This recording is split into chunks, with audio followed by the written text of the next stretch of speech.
Hello, welcome to my another video. So dito, trabaho na naman. Ang lagi natin sinasabi, buhay asesor!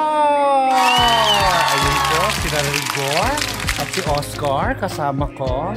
So magta-tax mob kami dito sa barangay 176.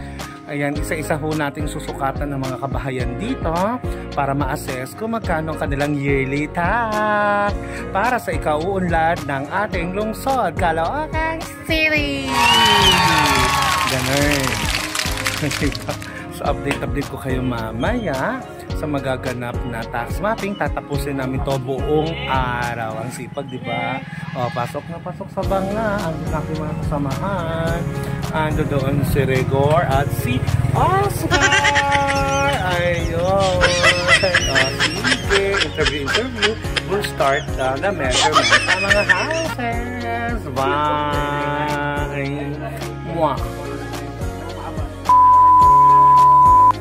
Ayan po, nagbabalik ako. Nandito po ang mga kapitbahay natin taga Bagong Silang. Say hi! Welcome to my another video. Continuation po ng itong bagong video na to. Kanina, nag-video na po tayo. At least na-document po natin ang ating trabaho bilang buhay asesor! Para sa kaunlad ng ating ekonomiya ng Caloocan City! Ganun. Ayan na kayo mga kapitbahay natin dito, no?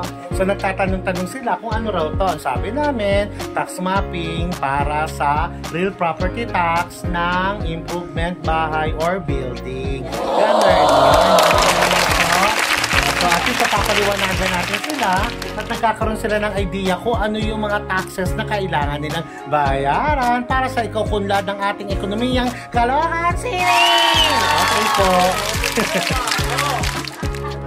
Sige, syempre, ito naman po isa pagsusumikap ng ating butihing mayor, Along Malapitan! Palakpakan! Yay!